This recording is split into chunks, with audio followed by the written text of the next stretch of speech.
안녕하세요. 이슈를 대신 읽어주는 남자 이대남입니다. 지난 추석 연휴 기간 부산에 살고 있는 30대 여성이 경련 증세와 의식장애가 있어 119에 신고를 했지만 치료할 병원을 찾지 못해 끝내 심정지로 사망하는 일이 있었습니다. 당시 환자는 생명이 위급한 레벨 1단계였고 구급상황관리센터까지 나서서 치료할 병원을 찾았지만 모두 진료 불가 통보를 받았고 그 사이 30대 환자는 심정지만 3번이 왔다고 하는데요. 첫 번째 심정지가 오고 나서 근처에 있는 응급실에 들리긴 했지만 해당 병원은 의료기기 부족으로 상급병원에 옮겨야 한다고 했고 경남 지역 병원은 물론 충남에 있는 병원까지 총 92곳에 연락을 했지만 인력 부족으로 인해 모두 거절을 당해서 결국 환자는 치료도 받지 못한 채 숨졌습니다. 현재 전공의와 의사들의 집단 행동으로 인해서 이렇게 환자들이 치료도 받지 못하고 의료 붕괴 직전까지 왔는데도 의사와 정부는 서로 힘싸우기만을 하고 있는 상황인데요. 이번 사고에 대해서 정부는 지역 필수 의료 부족 탓에 기존 의료 체계에서도 발생하던 문제이며 이런 문제를 해결하기 위해선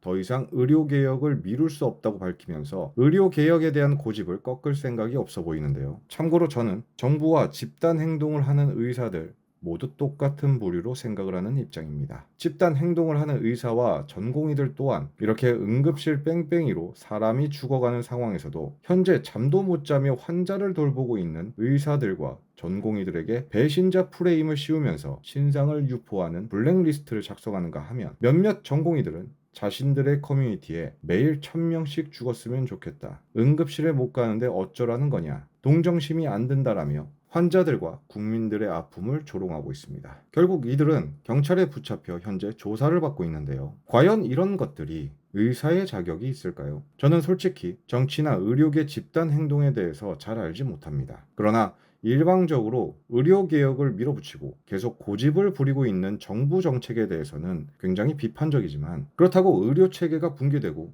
환자들이 죽어나가는 현 상황에서도 자신들의 요구를 고집 피우며 복귀하지 않는 의사들을 응원하고 싶은 생각도 없습니다. 시작이 어떻게 되었든 현재 상황만 본다면 환자와 국민들을 볼모로 잡아 양측 모두 고집을 피우고 있는 상황 아닙니까? 어떠한 이유를 들먹여도 이번 사망 사고뿐만 아니라 응급실 뺑뺑이로 인한 사고는 정부와 집단 행동을 하고 있는 의사들의 공동 책임입니다. 두 집단의 고집 싸움에 국민들만 피해를 보고 이들은 사람의 목숨으로 딜을 하고 있는 것이나 마찬가지인데요. 도대체 이 싸움은 언제 끝나는 것일까요? 싸울 거면 자기들끼리 싸우면 되지. 왜 아무 잘못도 없는 국민들이 피해를 봐야 하는 겁니까? 이건 지극히 개인적인 생각입니다만 현재 상황에서 의료 붕괴를 막을 수 있는 방법은 정부가 발표한 의료 정책을 전면 철회하는 것뿐이라고 생각을 하는데요. 단순히 유예를 하거나 고집을 피운다고 해서 의사들이 과연 복귀를 할까요? 이미 의사들의 집단 행동으로 국민들의 불만과 분노가 치솟고 있는 상황에서 자신들이 원하는 것을 얻지도 못한다면 오히려 더욱 복귀하지 못할 것입니다. 왜냐하면 복귀했을 때 이들도 할 말이 있어야 하는데 아무것도 얻지 못하고 남아있는 의사들만 개고생시키고